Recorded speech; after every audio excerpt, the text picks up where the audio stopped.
There's a lot of information out there about the benefits of pre-made decisions, but today I want to talk about it from a really basic, non-expert level and really just introduce the concept. Pre-made decisions are really important for any hard or complicated choice that we'll have to make in the moment. This idea was first introduced to me as a teen by my dad. I'm sure we've all heard the line, if your friends jump off of a bridge, would you jump off the bridge too? It's a funny cliche, but it's also a pre-made decision. We've all done it and we all do it, but most of the time we may not even realize that we've made a conscious choice to make a pre-made decision. It's essentially some version of, well, if this, then this. We make these pre-made decisions so that we don't have to navigate a tough yet anticipated issue in the moment that it actually presents itself. We can use these decisions for simple day-to-day things and for our personal safety. So now it's story time. Last year, I went to an all-girls live fire gathering and there was a pre-made decision I could have made, but I didn't, and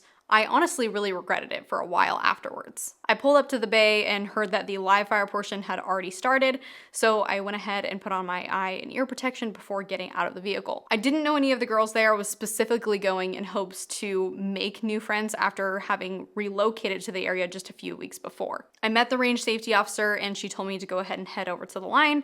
I was standing about 10 feet behind the line and was watching two ladies shoot onto some paper targets, but once the shooting stopped, one of those girls turned around to face me, but she failed to avert her muzzle. So in a split second, I went from observing a safe shooting environment to having a gun pointed at me. I immediately stepped out of the path of her muzzle as best I could and told her to set her gun down. What happened next is the part that kind of haunted me because it was a poor decision made on my part that could have ended really badly. In all of the class settings I have been in before, there were class rules that if a student handled a gun dangerously, then they would then be done with all of the shooting activities for the day. And I think that is the best response to any incident like this, not only for the safety of the student, but for everyone else at the range. Well, that's not what happened. The student was welcome to continue shooting for the remainder of the afternoon, and it was kind of shrugged off as if it was no big deal at all. The mistake I made was that I wound up staying for the entire rest of the evening. Now, I realize that some of you watching this may be firearms instructors or you work in a gun store where you probably have guns pointed at you on somewhat of a consistent basis. I want to make it clear that I don't think it's okay for guns to be pointed at people who don't need guns pointed at them.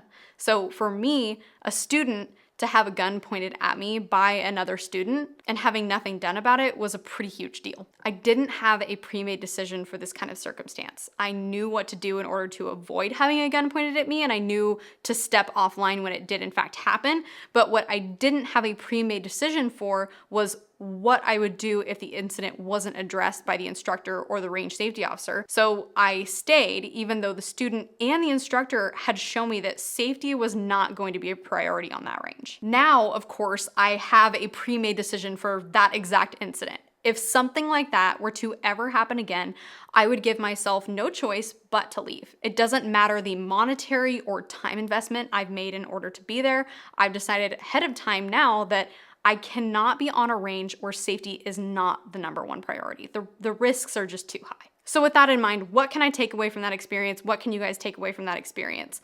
What I learned is that when it comes to decisions about my safety, I need to consider what my hard lines are and make a game plan for what I would do if I was ever in that kind of situation again. But beyond that, here are some examples of maybe some pre-made decisions you could be facing this week. Maybe you're filling up your gas tank and there's some sketchy characters lingering. Will you go 5 minutes out of your way to find a different gas station or use this one anyways? A stranger knocks on your door at midnight. How will you respond? A coworker asks you to lie about something at work. How do you respond? A stranger asks to borrow your phone or even some cash. Do you oblige or do you have a pre-made script for how you'll say no and break contact? These are just some general examples, but you have a much closer view into your own life and the things that you might expect to encounter this week. In addition to considering those more common situations before you get into them, are there some other maybe less common or less likely scenarios you may want to consider before you're having to make a decision in the moment? Like I said at the beginning of this video, I'm certainly no expert on this topic, but I do think it's worth at least putting in front of you guys because even the most common pre-made decisions can make a huge positive impact on our lives. So hopefully this video was thought-provoking to you and maybe helped you consider something you may not have before. Thanks for watching, and I'll see you in the next one.